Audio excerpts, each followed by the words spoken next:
New Thinking Aloud is presented by the California Institute for Human Science, a fully accredited university offering distant learning graduate degrees that focus on mind, body, and spirit. The topics that we cover here. We are particularly excited to announce new degrees emphasizing parapsychology and the paranormal. Visit their website at cihs.edu.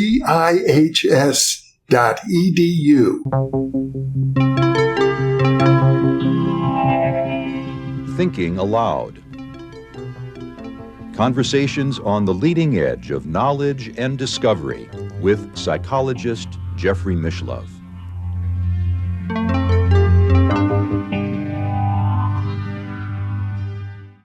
Hello and welcome. I'm Jeffrey Mishlove. Today we'll be exploring the life and ideas of my old friend Robert Anton Wilson, whom I knew when I lived back in California in the previous century. My guest is Gabriel Kennedy, also known as Prop Anon. He is a multimedia artist concentrating on the written word, visual art, and music. His work has appeared in such publications as Boing Boing, Mondo 2000, and Bonus Tracks. He first interviewed Robert Anton Wilson in 2003 and was an original member of Wilson's Maybe Logic Academy. Gabriel has released music and created street art as Prop Anon, and has also released music with his band, Hail Eris. His first book is called Chapel Perilous, The Life and Thought Crimes of Robert Anton Wilson. And now I'll switch over to the internet video. Welcome, Gabriel. It's a pleasure to be with you. Hi, Jeffrey. Thank you for having me. It's great to be here. I know you've been working on this book about Robert Anton Wilson for a long time. As I recall, it was about 6 years ago when we first had a conversation about it. So this has been a real passion of yours. Yes, it has indeed. It's been a book I've been carrying with me for a long time, and I'm very happy to finally share it with everyone.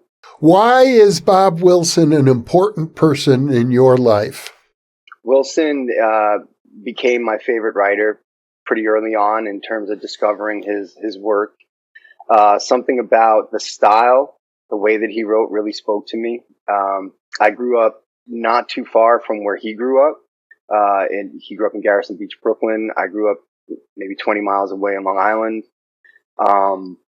I loved just his perspective on the world, his take on the world. And then he also had a lot of value, so he reminded me of Hunter S. Thompson, but with a scientific mind. Well, many of our viewers will not know who Bob Wilson is. He's well known to my generation. I mean, I think when I lived in Berkeley and actually knew Bob, I had the feeling, well, everybody knows him. Or knows of him because he was a very prominent counterculture figure. But I'll have to admit, even then, I didn't appreciate his interest in science. I thought of Bob largely as a novelist and a satirist. Yes, indeed. Well, he would probably be most remembered as a fantastic novelist with a heavy satiric tone. His books, his fiction books, I think that those books would be the most translatable maybe for anyone who never heard of Bob, just to pick them up, from Illuminatus trilogy to Schrodinger's Cat trilogy, Masks of the Illuminati.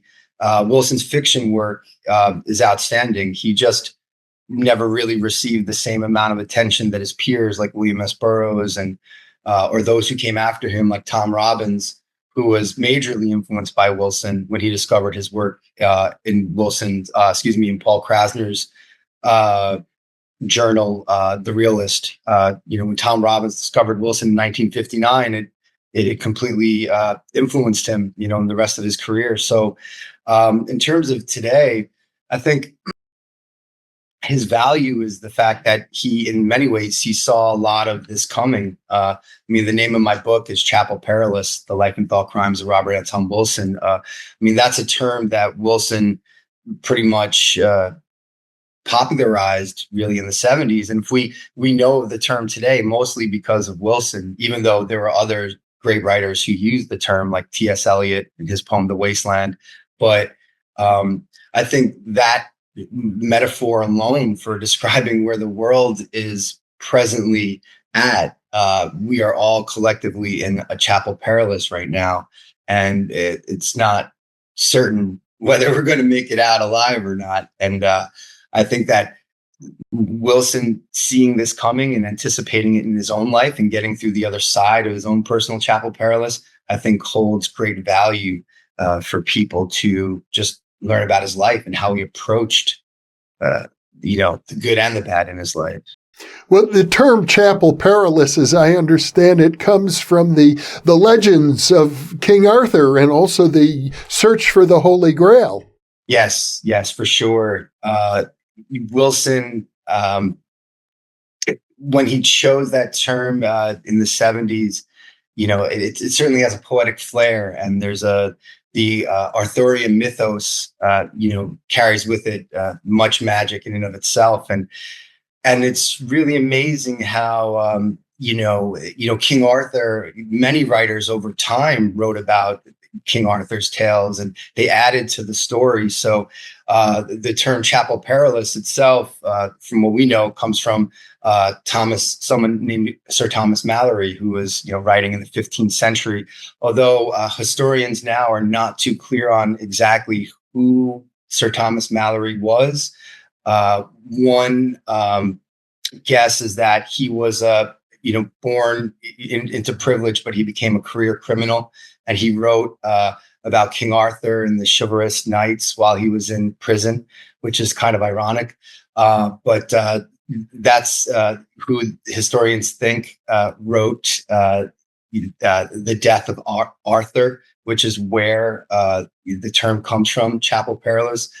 But it's really amazing for those who studied Arthurian legend. I mean, the trail just goes further and further back into time, and Arthur himself was legendary king of the Bretons in the 5th and 6th centuries and in the UK, and the story went over to France, and there are old French tales about King Arthur and the Knights of the Round Table, and then the story kicks back to England again, and then through time people just add to it. So it's pretty fascinating. In some ways, the Arthurian legends are like the comic books of old, and Arthur and Merlin are these superheroes like, Superman and Batman and whatnot, So Wilson found, as did a lot of people, a lot of poetic weight in the Arthurian tales. There's so much magic in that, and a connection to nature, and the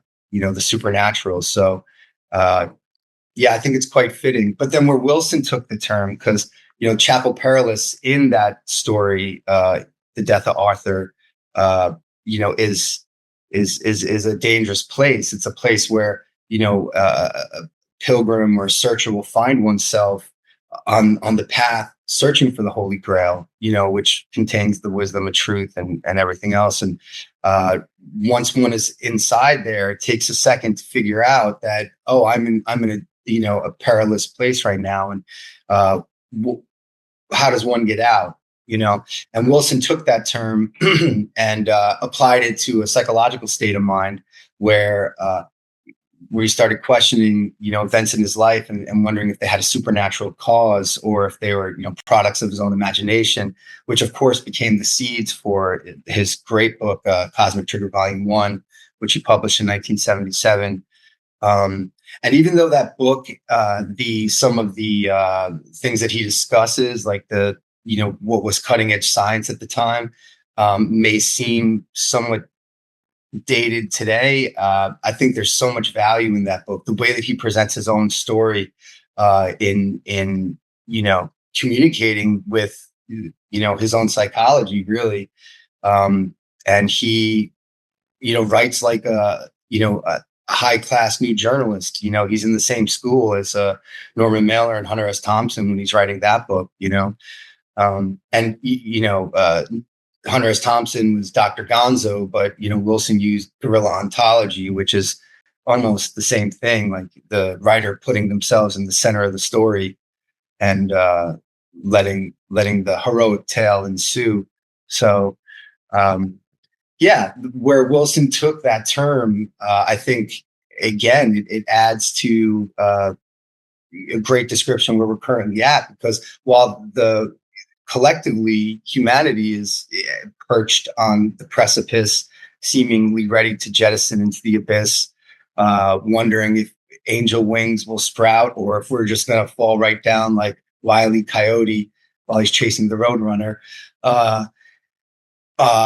Wilson's voice is important. It's someone that I think we need to listen to at this moment, and there's still so much value in what he's saying. And there's great discoveries. I think discovering Wilson is like discovering a great artist, and it's sadly, maybe he didn't get recognition at the time, but I think his reputation has grown, especially in the last number of years online. There's a lot of young people discovering his videos and lectures online, and many of the comments that they're saying, they're like, I need more. This guy's great, so.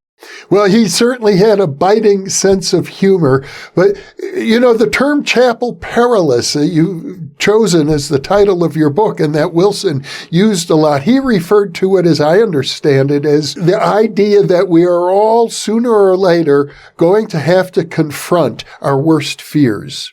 And when I look at Bob's life, it's pretty clear that in his actual life, he confronted some of the worst fears that any human being would ever have to confront. For example, and I knew him in this period, the murder of his daughter. Yes. And you're right, Jeffrey, exactly right. That's a major aspect to how Wilson will describe Chapel Perilous. As he wrote, everything is waiting for you with slavering jaws inside Chapel Perilous. And he did face, as a father, some terrible obstacles. His daughter, Patricia Luna Wilson, was murdered at the age of 15 in October 1976, just blocks away from where she and the Wilson family lived in Berkeley, California. She was working her after-school job at a place called the Vintage Clothing Shop. And sadly, she was murdered by an intruder who apparently was there to rob the place. And he murdered her pretty gruesomely. And then sadly, this occurred right when Wilson was finally out of the red, if you will, financially. In 1971, he left Playboy magazine, where he had been an associate editor for the previous 5 years, getting paid one of the highest salaries that associate editors in any magazine was getting paid in America at that time. And him and his wife, Arlen, decided that it was okay for him to leave because he had just written a Illuminatus trilogy with his friend Robert Shea. And he was expecting the book to be picked up pretty quickly soon after finishing it, somewhat naively. Little did Wilson know that it would take roughly 5 years before the book would finally be published by Dell. Roughly 4 years, published in September, October, November 1975. During those 4 years, Wilson, his economic status plummeted to the point where he was on welfare and they were living in Section 8 housing.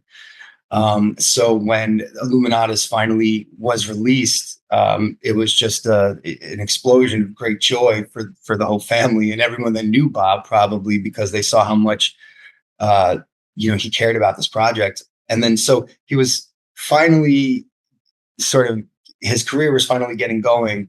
And then sadly, his daughter was murdered. And I take that back. His career had been going on for a number of years, but the next level of plateau of being a little more recognized as a novelist. And so when Luna was murdered, Bob and Arlen had 4 children, 2 from Arlen's previous marriage, and then 2 that Bob and Arlen had. That was Luna and Graham. They were very close in age.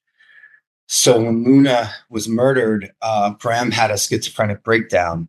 And Wilson openly writes about the murder of his daughter. I mean, that's one of the terrible beauties of Cosmic Trigger, that here was a man who just recently lost his daughter in the way that he did, writing about it pretty openly, about his emotions around this in his book Cosmic Trigger, Volume 1. And but he never really wrote about Graham's battle with schizoaffective disorder, and probably mostly because Graham was and still is, alive, and he wanted to protect his privacy, because schizophrenia is alone is a terrible shock to any family system. It puts in a tremendous amount of stress on family systems. So sadly, here you had this double whammy, for the whole family, Bob and Arlen. But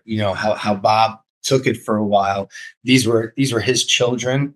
This was, from him. He writes about it in some of his articles, about during that time period where he was, from 76 to 1980, when he was really getting known, he would put on a happy face, if you will. And that's Bob's natural disposition. As you know, he was an extremely funny individual. He could tell a joke, right? As any great stand-up could. And people loved listening to his great stories. But when he would go home later after a lecture or whatever, say in like 1977, Graham could be going through an episode. The schizophrenia that he dealt with was the worst kind. It was auditory and visual. It was the worst negative voices. He became extremely paranoid of his family, even. He saw flames in his rooms. Like he was really going through it. And they all kind of suffered in silence in a way, in the sense that Wilson, perhaps it's the old Irish thing of just holding emotional cards very close to his chest. He didn't share these things with people. He'd rather share a laugh. But as I said, when he would go home after a lecture, Graham would be going through perhaps an episode where it would be very shocking. He would maybe be threatening his own life. And Bob would have to kind of talk Graham down. And Arlen was, kind of had PTSD from when Luna was killed. And, it was very hard for the family.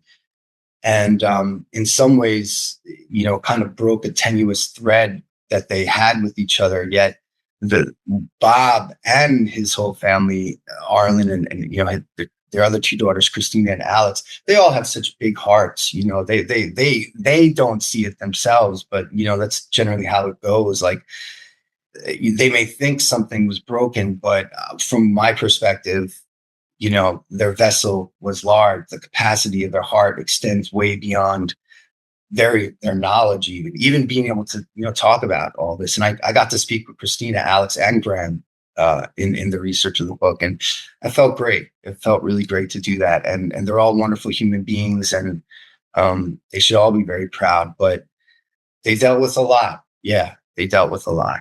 Let's talk about Bob's philosophy. I know that you have or had a band called Hail Eris, and Bob wrote frequently about the Discordian religion, and it seemed to be a big part of his thinking about things. Let's explain that for our viewers. Oh, for sure. Yes. Discordianism is, what is it? A religion disguised as a joke, or a joke disguised as a religion. It was founded in, I guess, around 1959 by Bob's two friends, Kerry Thornley and Greg Hill, in a bowling alley in Whittier, California, when Hill and Thornley were bowling and discussing the chaos of the world. They both had a vision. She appeared from the ceiling lights, a la Big Lebowski in a way, and it was the goddess of chaos, Eris, and she was there with a message to these two Discordian prophets that there was going to be even more chaos coming, and so get used to it. Bob discovered Discordianism. He received the message from Kerry Thornley and Hill when around 1967, I believe, when Wilson was working at Playboy magazine, as I said previously, as an associate editor. And one of his jobs was to, go through the letters that the magazine received from different, readers. And he received a letter from an editor of a libertarian magazine called The Innovator, and that editor's name was Kerry Thornley. And they were discussing, alternatives to the U.S. postal system. And Wilson and Thornley began, very heavy correspondence after that. And very soon after, Thornley turned Wilson on to Discordianism, and Wilson picked it up immediately. Discordianism, if I could put it as briefly as possible, is sort of based around the principle that where chaos is what really exists. We're surrounded by it. It is us, right? And anytime we seek to impose any type of structure to make sense of it, we're imposing an order that is completely arbitrary and can be wiped away in a heartbeat. So don't get stuck on any, order that we try to make sense of the world. Of course, there was the law of fives, which, described the 5 stages of human evolution. And the main principle of that is the fact that, things cycle over constantly. There's some revolution of some sort, a new order gets imposed, and everyone turns to each other and says, "We're going to do it right this time." And then lo and behold, nature takes hold, and somewhere down the line, another revolution is needed, of which the chess pieces are reset, and everyone looks at each other and says, "We're going to do it right this time." And thus the story continues. It's somewhat of a Taoist and Buddhist philosophy that comes mostly from Greg Hill. Greg Hill, I got a great opportunity to look at a number of correspondences that Wilson held over the years with his friends and colleagues. And I got to read a number of letters that Wilson and Greg Hill shared. And Greg Hill remains a Discordian through the end in his sort of Buddhist repose and acceptance of everything, even death. Because at one period, Wilson was very enthusiastic about the notion of life extension and even immortality. And Greg Hill and Wilson sort of got known for that, and one could kind of build an ego around that, if you will, and find some sort of self-importance, and no one dare contradict me and my great description of the world. But Greg Hill was just his buddy, and that's not how Bob thought at all. But that's, some might fall down that trap. But Greg Hill just gave him a little poke in a letter and just asked him one time, he's like, "Bob, do you really want to live forever?" Simply like that, right? And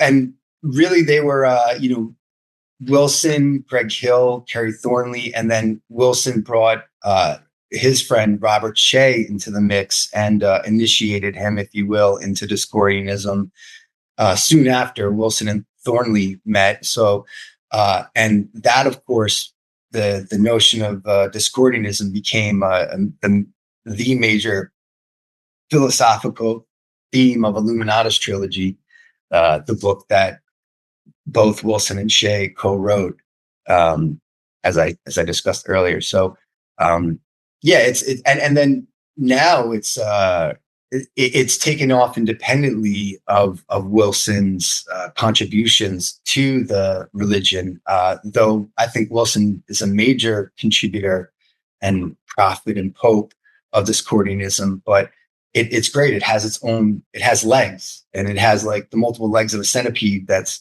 growing and sprouting everywhere all over the world. So I think we need to enlighten our viewers a little bit as to the origin myth of the Discordian religion. As I recall, it goes back to Homer. Yes. Well, yes, Homer first, I guess he first wrote about it or spoke about it or sung about it way back in the day, shall we say, where the story of the golden apple, right? Because Eris is the daughter of Nyx, which is the goddess of night, I believe, and Eris has a sister as well, whose name I'm forgetting at the moment. But when it came to the golden apple, which was the major symbol, I guess, of the Discordians, that was when there was a party up on Mount Olympus, and I believe someone wasn't invited. Eris was not invited. The name of your band, as I recall. Eris was not invited to the shindig, and how could you not invite Eris? She's like, the life of the party, if you will. And so she rolled up while everyone was dancing and having a great time, and she rolled into the dance floor a golden apple, which was inscribed with the term Kalisti, which means to the fairest one, or to the prettiest one. And so you're dealing with gods and goddesses here on Mount Olympus, who they felt very highly of themselves. So a brawl broke out, and there was a great battle on Mount Olympus, and I think it led to the Battle of Troy or whatnot. Yeah, the Trojan War, the kidnapping of Helen, right? And and perhaps the truest rendition of human history that exists, really, people's egos and wars that ensue after that, or the role that egos play in war. Well, as I understand your book, Gabriel, you're basically suggesting that Bob Wilson came of age at an important time right after the Second World War, after the unleashing of atomic power and the fear that produced around the world. I remember as a grade school child being taught how to hide under my desk if there was an atomic explosion. And it was, the world was already suffering from enormous chaos. And I think you portray Wilson as a person who is helping the culture as a whole navigate through this period. Yeah, I firmly believe that, Jeffrey. He had to live through a similar experience of the, as you said, the fear that, put in young children's minds that they could be bombed at any time by the evil empire, right? The Russian Soviets that, where America was told had, missiles pointed at their homes individually. Wilson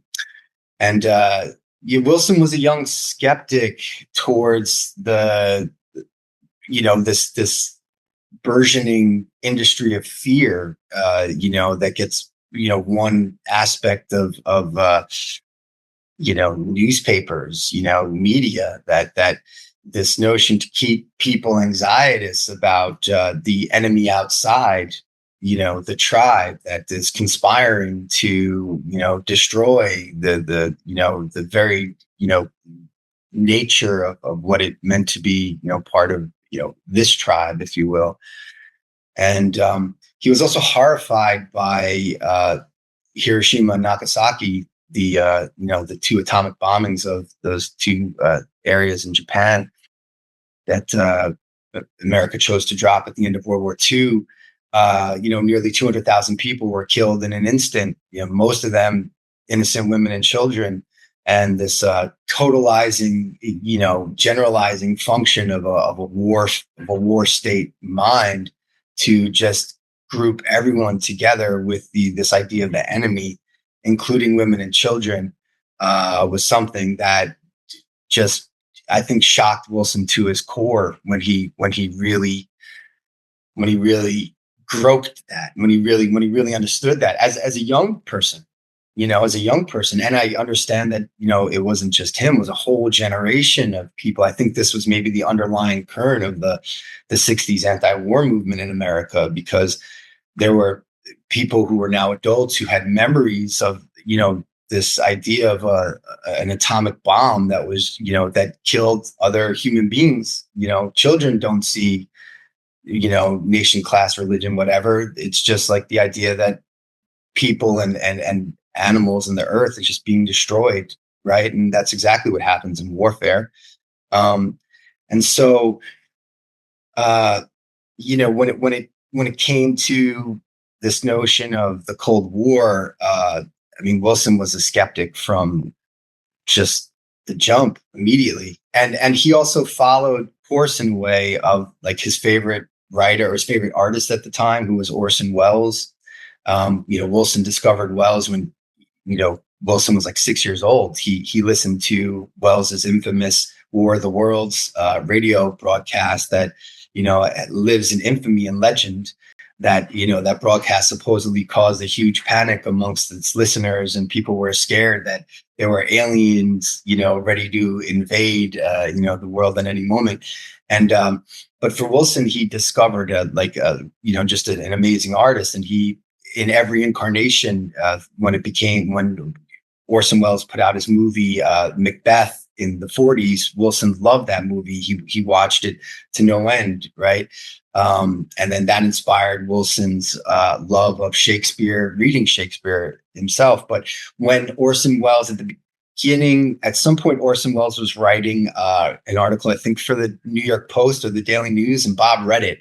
But Orson Welles was very a voice of skepticism towards this Cold War polarity that it seemed to immediately emerge at the end of World War II, where suddenly Russia, who were helping America defeat the Nazis, and certainly they definitely helped America defeat the Nazis. Some say Russia defeated the Nazis, if you will. I don't know, but now all of a sudden the Russians were the evil empire, and this was weird for Wilson. And Orson Welles also commented on this in his editorials for, as I said, either the New York Post or the Daily News. And Welles was pretty much fired in short order, right, for speaking his mind about this. But of course, Orson Welles has such great style and panache. He said that he wrote a last article, actually, but he quit that Post.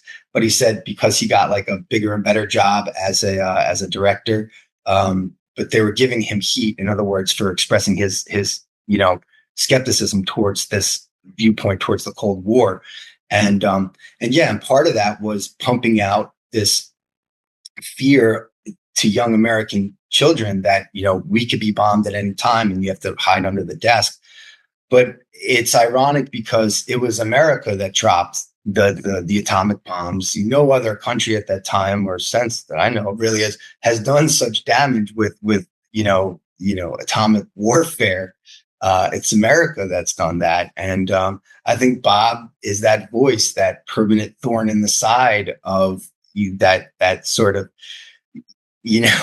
perspective that we're so great, but we can be great, but we have to obviously, as integrate our shadows, and that's a major shadow aspect of American culture. I mean, there are not many memorials in America for the bombs of Nagasaki and Hiroshima.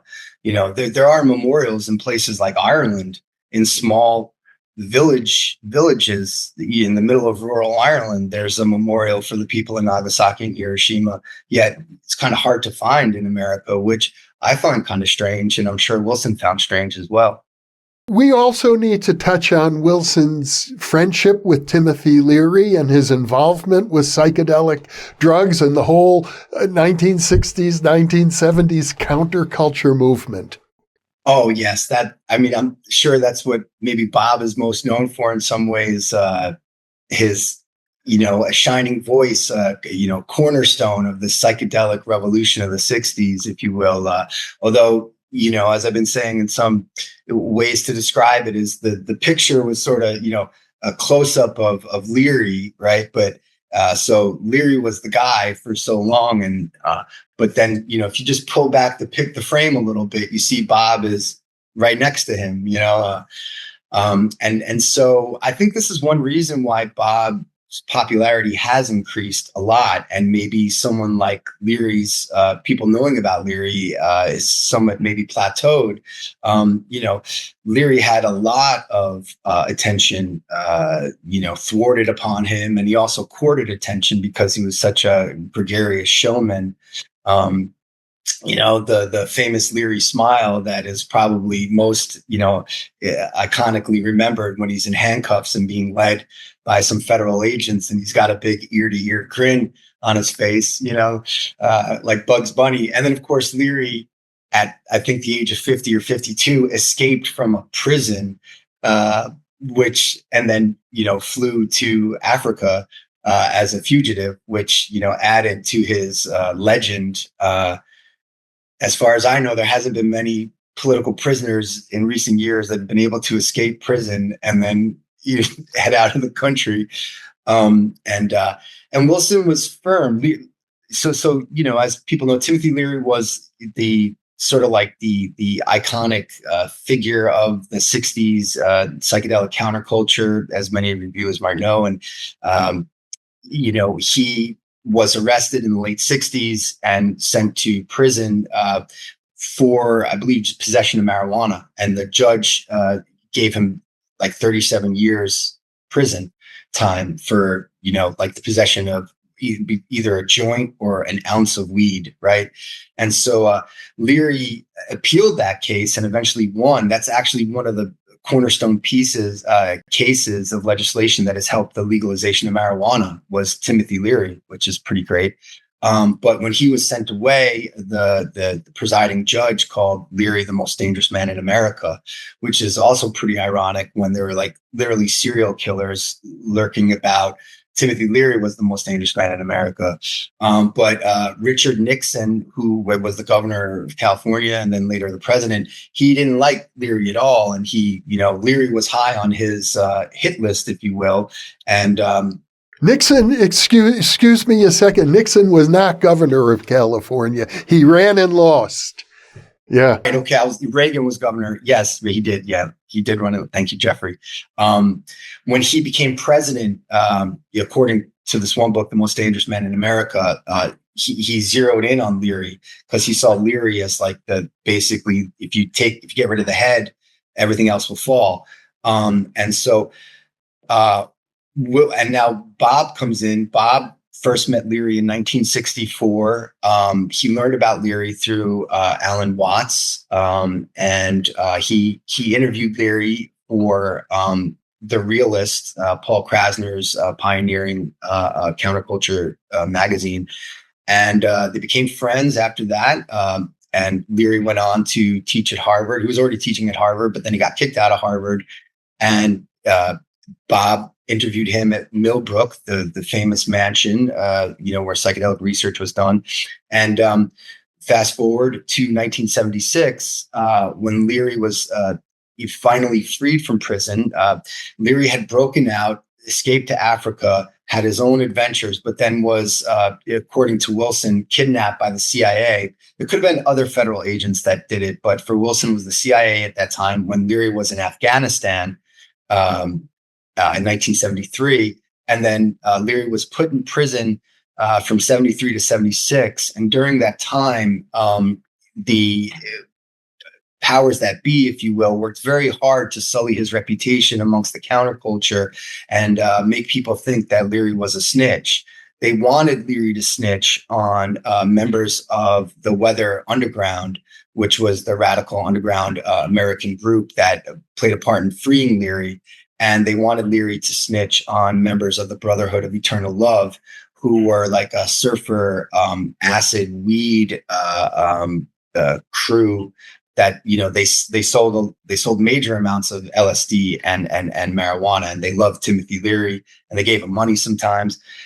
So Leary didn't give up any of these people, yet his reputation was pretty much really sullied. He was, some might say, character assassinated. But Robert Anton Wilson was believed in Leary pretty much the whole time. And at one point when Leary was in prison, he asked Bob if he wanted to co-author a book that he was working on called The Periodic Table of Energy. No, yeah. This was basically the seeds of what becomes the Eighth Circuit model of intelligence, which is what Wilson and Leary become most known for in their collaboration, which is their developmental psychology model. And so, in 1976, Leary is out of jail. It's May. He doesn't really know what's happening next. His career is kind of in ruin, but he's talking to Wilson nonstop. And Wilson, who played a major part to campaign to free Leary, was there for his friend immediately and worked very hard to resurrect Leary's career. And he successfully did. They went out on the road together. They were like a two-man team for many years after that. They were the Tim and Eric of the psychedelic intellectual community. And I mean, I think for people who discovered either one of them, at some point, probably starting from the late 70s to the 90s to today, you soon discover one and the other. They're like a tag team duo. You'll discover Wilson, and then he'll talk about Leary so much you'll read Leary, or vice versa.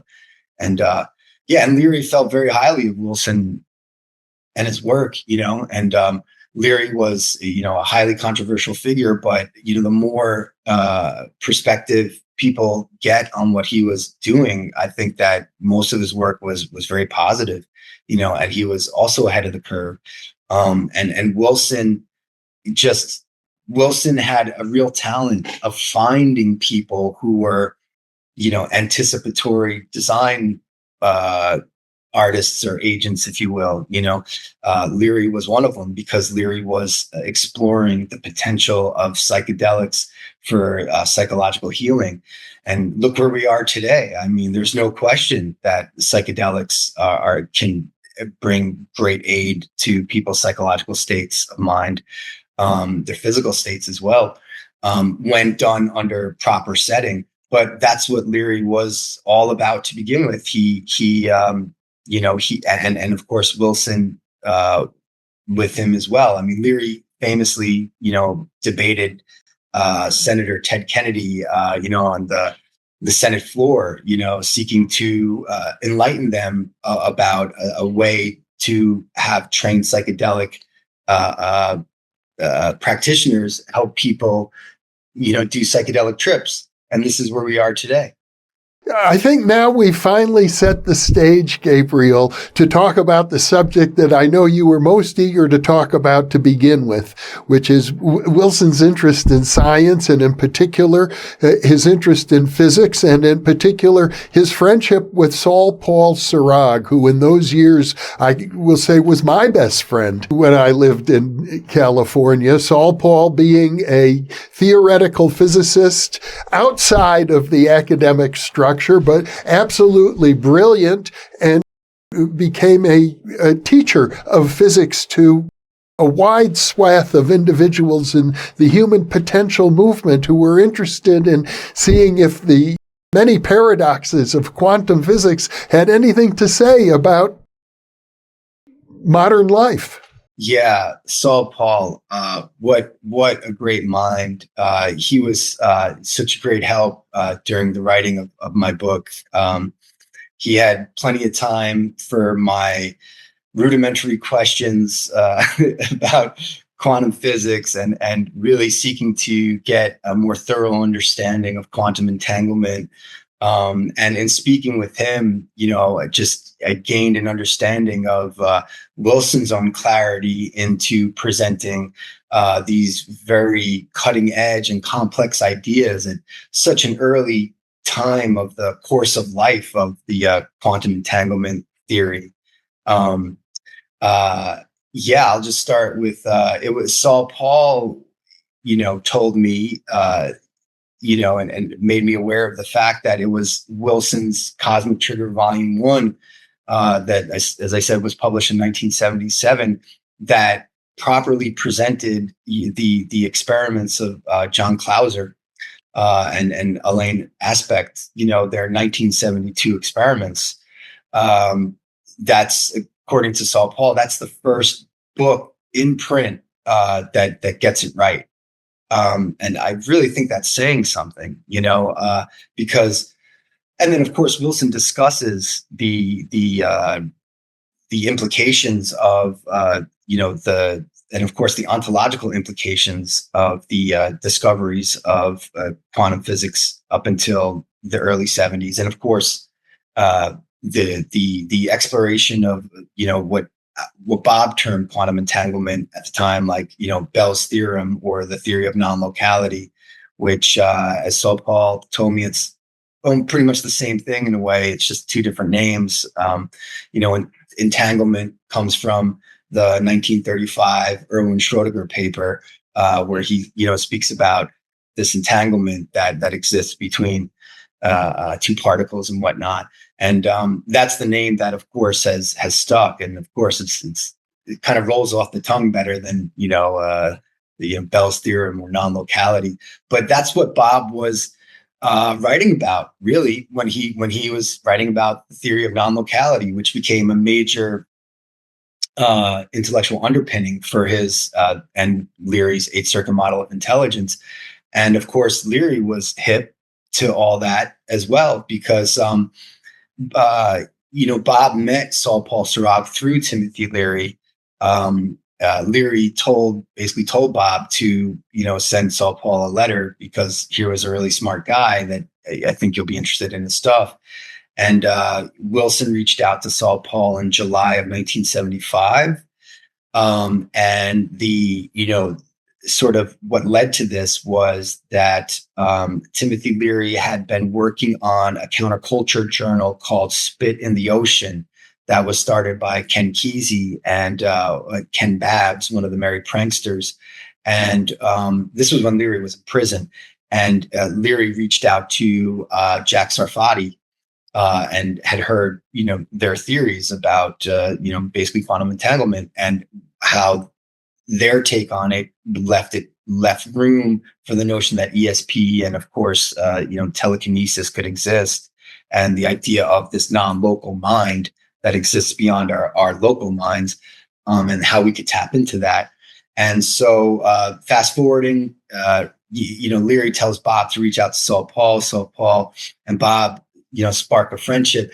And what I find so interesting is that, of course, everyone's living in Berkeley at this time. Well, Bob and Saul-Paul and yourself, and that, Berkeley is not too big of a place, but there's all these great minds there.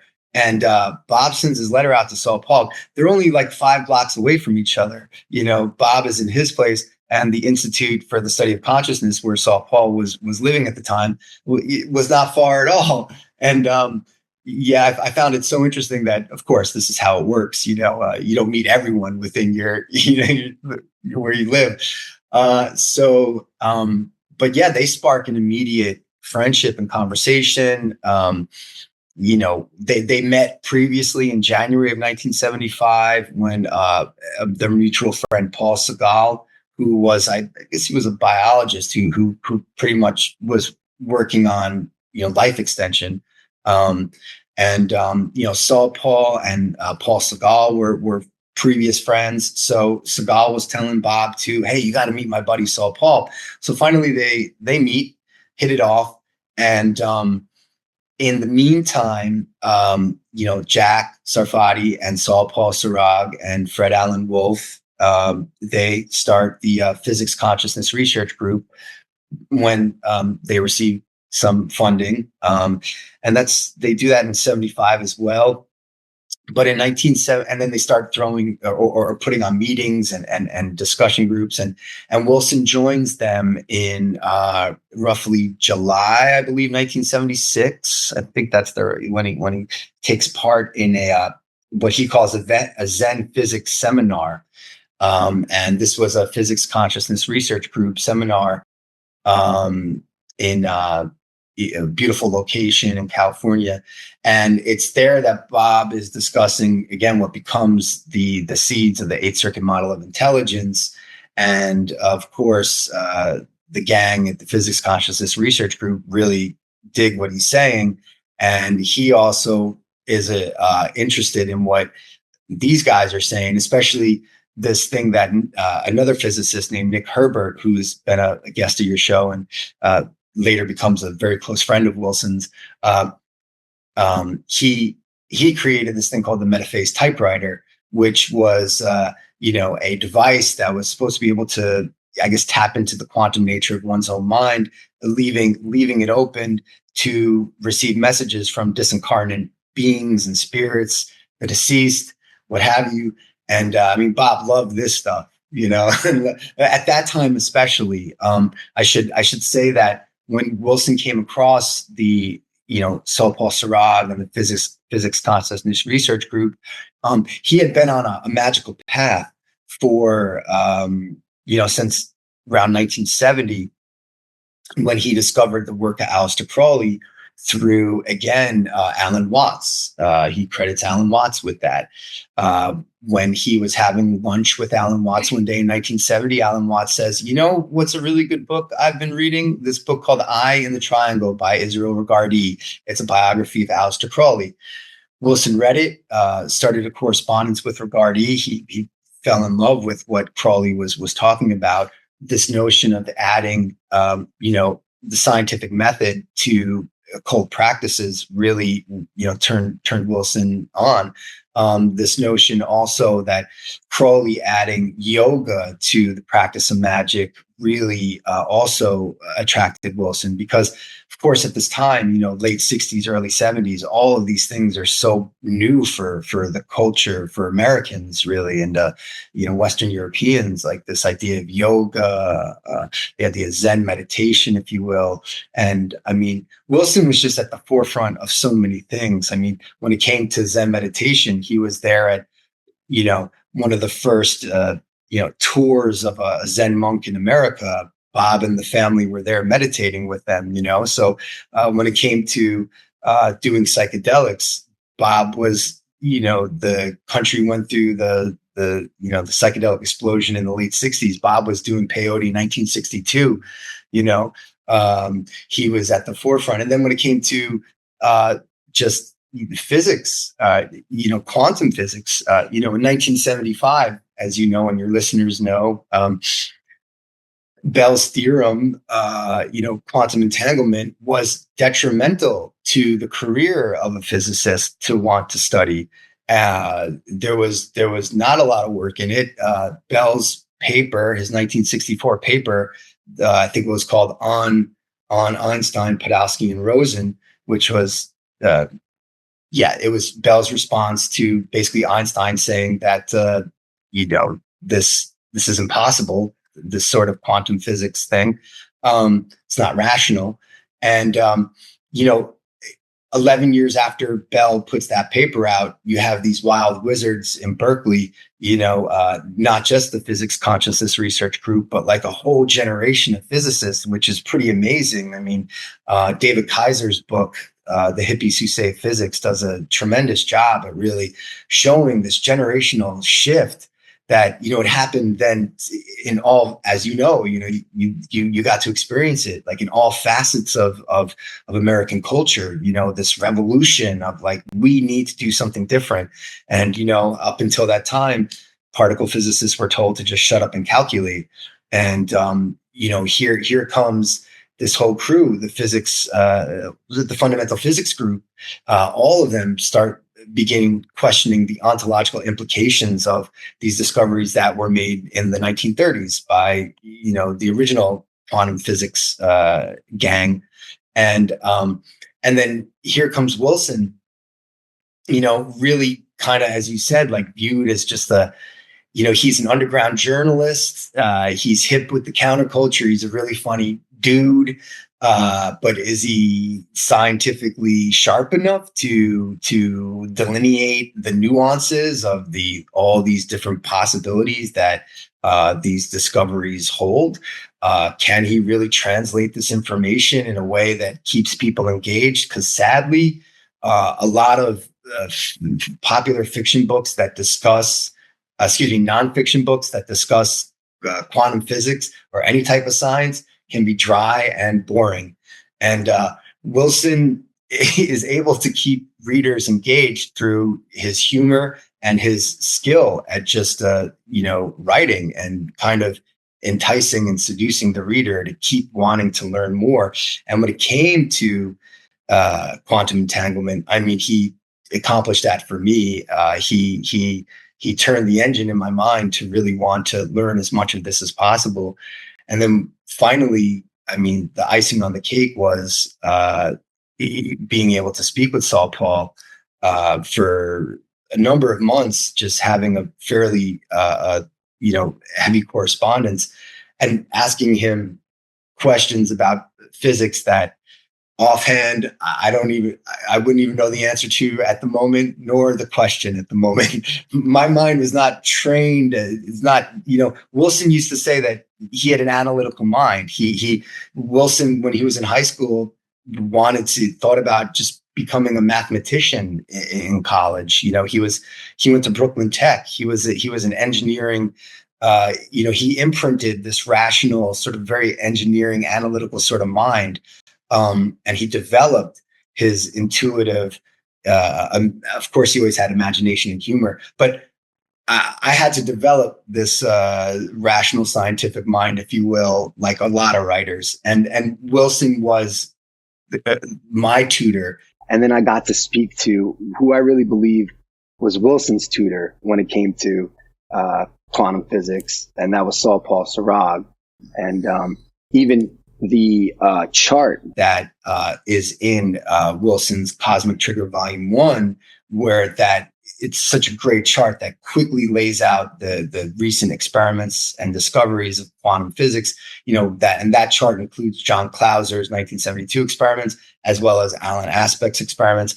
And I should say that those experiments 50 years later gained Clauser and Alan Aspect and Zellweger, Anton Zellweger, if I'm pronouncing the name correctly, Nobel Prizes. So here you go. That's the ultimate stamp of, institutional approval. And, John Clauser, when he was doing these experiments, he was also seen as a kooky outsider too, if my understanding is correct. It took him many years to land a job because at the time, no one was interested in quantum entanglement. And today that's all it is. I believe there was Google just had some discovery with a quantum computer where there, and that being able to accomplish that so fast from, people speaking about soon we'll have quantum computing because of the discoveries of quantum entanglement, even that happened faster than people were anticipating. And of course, encryption is everywhere when it comes to financial transactions online. So all of this also coincides with Wilson's, very poetic and fun description of this exponential increase of information over time, what he called the jumping Jesus phenomenon, and what people would kind of more equate with Moore's law, this notion that, technology, computer technology just increases exponentially and the chip just gets smaller and smaller, and until we reach the coming singularity, which Ray Kurzweil says would occur like around 2045, which is interesting. If you read Prometheus Rising, you'll see that Bob doesn't say 2045, but his math leads to this insane explosion of not being able to keep track of anything, it seems like, in 2045. And that's what Kurzweil was saying, years later in his book, The Age of Spiritual Machines, and everything after that. So, Wilson found, again, just like Leary, just like Paul Krasner, and many others, like people who were at the cusp of this huge change that would later have major impact and affect society today. And I think that's why Wilson is so important today. Because even though some might say, oh, these things are dated because he wrote this, 30, 40, 50 years ago. But it's like, no.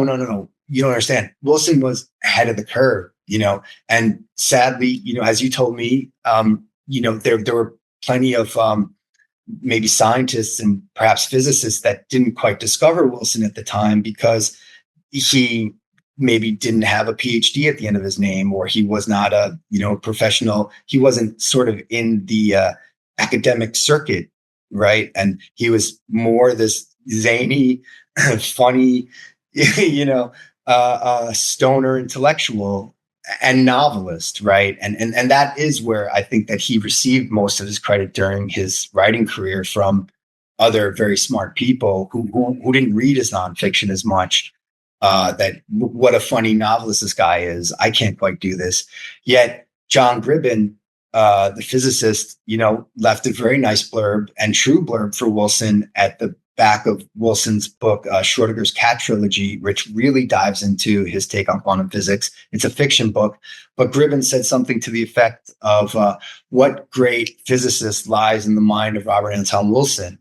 As you know too, there were some very smart people who also, they were hip to Wilson. They knew that this guy was onto something. But it's just that he's just such a unique sort of writer and individual that you're either on the train or you're not, and maybe more through time, it's easier for people to discover this sort of personality. But I can imagine at the time, it was just like, let me just keep reading these papers. This guy's saying some interesting stuff, Wilson was there though, right? He was at the cusp. Let's talk about his death. He died in 2007, as I recall. Also in 2007, Steve Jobs releases the first iPhone, and heralding in a new era of humanity that we're living in right now, sort of the social media world that we live in. And it's interesting that Bob died literally right before that, especially because in the last 3 years of his life, he was, he co-founded and an online learning website called the Maybe Logic Academy, which was an asynchronous remote learning site where he and other really fun and interesting writers, people from Douglas Rushkoff, David J. Brown, Starhawk, Peter Carroll, Eric Davis, Phil Farber. Those are just people off the top of my head who ran these really cool classes, if you will, but they're sort of online seminars, but also workshops, weekly modules, discussion forum, and an opportunity to really speak and question the writer of these books. What a great opportunity. The Maybe Logic Academy came about because the co-director of the documentary that was made about Wilson, that was released in 2003, was called Maybe Logic: The Lives and Ideas of Robert Anton Wilson. The director, Lance Bauscher, got really close with Bob in those years. And Wilson, starting in, the early 2000s, he had polio pretty much his entire life, but he was able to manage it, through alternative medicine techniques. But he got hit with post-polio, not long after his wife died. And it kind of, rendered him to a wheelchair and a walker. And post-polio will pretty much eventually shut someone's body down sort of piece by piece, which is kind of what happened to Bob eventually. But, he lived for 6 years with this post-polio sequelae or syndrome. And Lance Boucher saw the impact of this and saw that, Wilson really depended a lot on doing tours and lecture tours because he was sort of, do-it-yourself artist. He was outside the mainstream, if you will. So he had to hustle and he hit the road a lot. And now post-polio was holding him back from that. And Lance had an amazing idea. He said, Bob, how about instead of you going to these people, they come to you? And why don't we use the internet as a way for you to host these workshops? And he said, that's a great idea.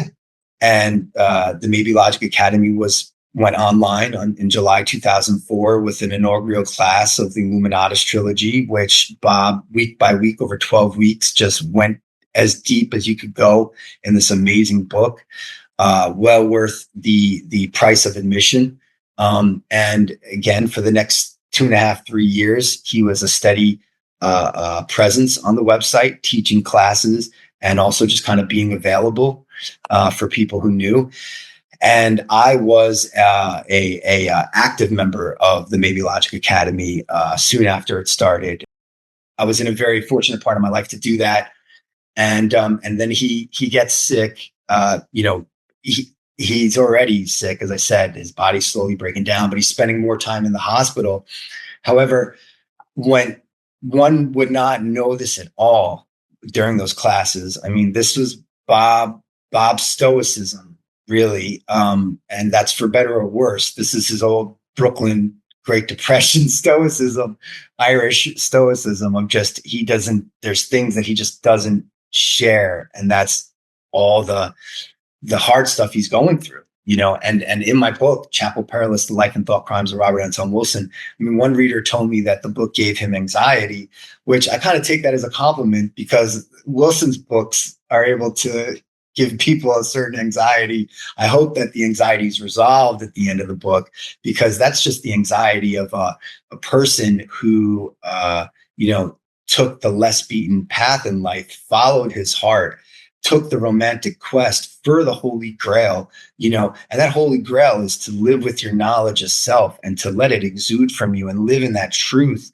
Because as we know, there are so many forces at play. For some reason, they want your agency. They want to use you for something that you're not meant for to be used like that. And this is a major part of world revolution, human revolution, the idea of what is true individualism. It comes down to a certain amount of agency, and you have to respect your own and other people's. And Bob was just a great voice for that, and staying in tune and in touch and finding your voice and your agency. He was so attracted to one of the major things, aspects of Aleister Crowley's magical philosophy is to find your true will. Crowley said his most important mission in life was to put people in touch with their holy guardian angel, right? So in many ways, Crowley, that great beast, is actually sounding like a Christian mystic, or any mystic, really, and once you're in touch with your true will, you have to live from there. But that's not going to make things suddenly easier. That's the path. But what it brings you is a deep sense of meaning and purpose, perhaps. And this is my take on Wilson. I think Wilson really embodied what Viktor Frankl, called tragic optimism. And Viktor Frankl, of course, the founder of logotherapy and a survivor of death camps, Nazi death camps. And when he was in those death camps, he saw the people that survived were the people that had something to hold on to, love. They believed that their family was still out there and they had to survive. I mean, that I well up thinking of that. To me, in my life, that's some of the most truest information one could find. how important it is. Frankl's book, Man's Search for Meaning.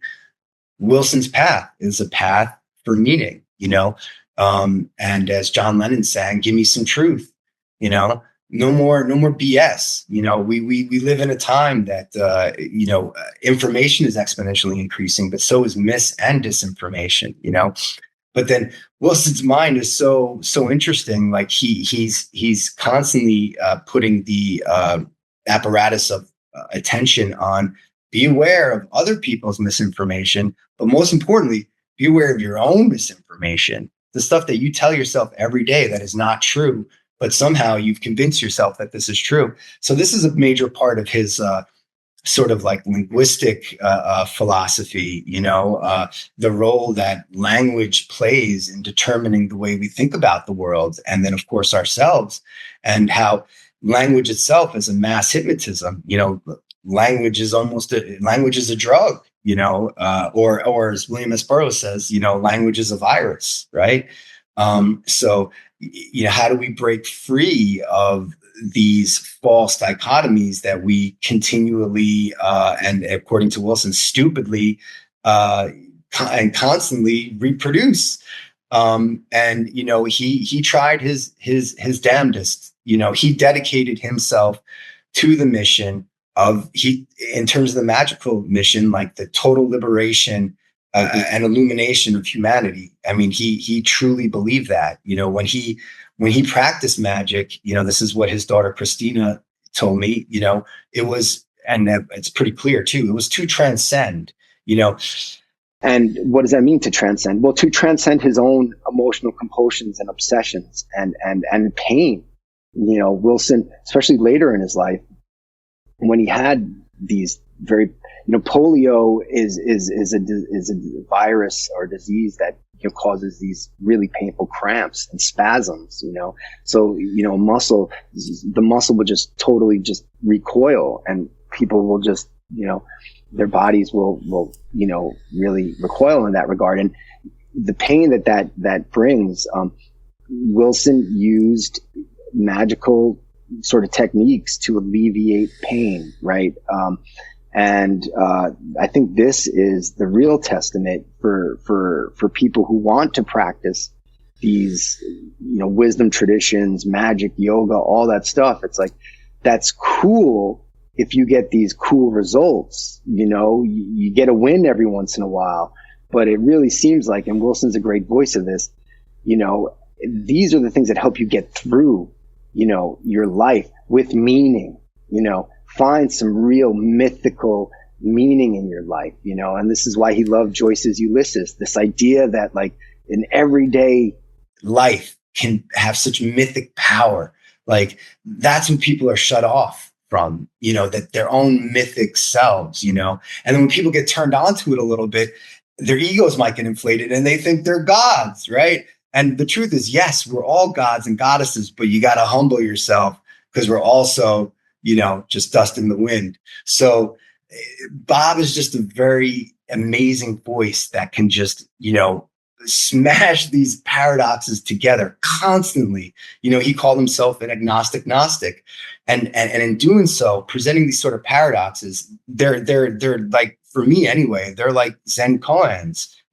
He's able to use language in such a way that can short circuit the monkey mind that'll just keep you tranced in your own perspective and accomplish what art is supposed to accomplish, which is, those jolts that wake you up a little bit to the enormity, the complexity, the amazing, wondrous beauty that is this moment, And I think he provides a bit of a map, if you will, how to function from this more elevated state of mind by, just trying to help you avoid these linguistic traps that might bring you back to that sort of thinking. So Wilson implemented all of this stuff at the end of his life. There was a point where Christina told me that when his body was sort of slowly shutting down, he was getting a bit cranky, as one might. And he had to be sort of carried from his wheelchair to his bed by a home health aide. And I mean, these people, they work so hard, helping total strangers, And so one day, Christina saw like, Bob observed that he was being cranky, Christina might've said something like really cranky, like snapping a little bit, but, the next day or whatever, the home health aide, just accidentally, they both fell, right, when he was lifting them up. And Bob was just like, whoa, are you okay? Are we, really what Christina observed, like this immediate sort of like concern for this other person who was there to help him. And it wasn't fake at all. It was totally authentic, and Bob was like in a chipper mood from, he just turned, an engine. And Christina had said, she's like, wow, Bob, like you were pretty bad there last week and for a little while, like what happened? And he's like, well, I noticed this. I noticed I was getting cranky and I made a decision. I'm not going to do that. And that's very simple. It's very simple to say these things, but then to enact it, like, and he did, and I think this was all from a discipline that he developed over decades of dealing with and managing pain, but also like tapping into these deep reserves and reservoirs that exist within all of us that, our everyday life doesn't, require us to access. And he turned on all those lights. And, I think that's the ultimate testament to his magical practice and all of his practices, is that it kept him in a very, chill, like open, generous state at the end of his life, which, that could be a very difficult time for people, dealing with a lot of their, things come up from their past and regrets and whatnot. And Bob, dealt with it all with grace, and this is not me saying it or reading his writing. This is what his friends were saying, around that time, especially his friend Val Corral, who, she co-founded WWAM, Women's Alliance for Medical Marijuana. And she was a great voice for the, medical marijuana movement. And she was there with Bob and up until the near very end. And just what she observed from this guy was just, just this grace that he was able to just live in that state. And again, that's while knowing that he was in a slow, painful death. Like it was a slow, painful process that was happening. He let no one know about that really at the Maybe Logic Academy. He also ingested copious amounts of THC, whether it was tinctures of marijuana or pot brownies or even smoking weed still. He imbibed in some Guinness, some Jameson. Like, he utilized certain medicinal aspects of, marijuana and the old Ishkabaha, but really it was the Sangha, if you will. It was this group of people that Christina, his daughter, went into full care gear when Wilson reached a certain point, and she put out the word. And people like Nick Herbert, Val Corral, Mimi Peleg, a number of other people, David J. Brown, they nestled Bob, and they cared for him as friends, and these were younger people too, and like inspired Bob, and I think that's so important. I think Bob's final chapter, there's so many lessons in how to spend one's final years. It's something that I hope to have, in if I'm able to, when we get to that point, because it's beautiful. It's really beautiful. And it's not like a bunch of hanger-ons who want to just party and they're doing lines of coke in the bathroom and they're like, you okay, Bob? Like, take this. It's people who really were aware, and they were aware of where they were, and the doorway that Bob was standing on. And it's a galactic doorway. It's an amazing doorway. It's the next step of the adventure, and Bob's final days were, I think, very beautiful, and again, that he was able to really nearly up until the day he died, his body may have been shutting down, but his mind was sharp. until the very end. I was told that he did get dementia at the very, very end. But I mean, even then, somehow he was still, fighting to communicate, and that was Bob, that was Bob. Gabriel Kennedy, what a joy to be with you, to feel your passion and to reawaken in me an appreciation for the fact that I knew this man for a period of years. I probably didn't appreciate him then as much as I do now, thanks to you, Gabriel. Thank you so much, Jeffrey. It was a joy to be here. And for those of you watching or listening, thank you for being with us, because you are the reason that we are here.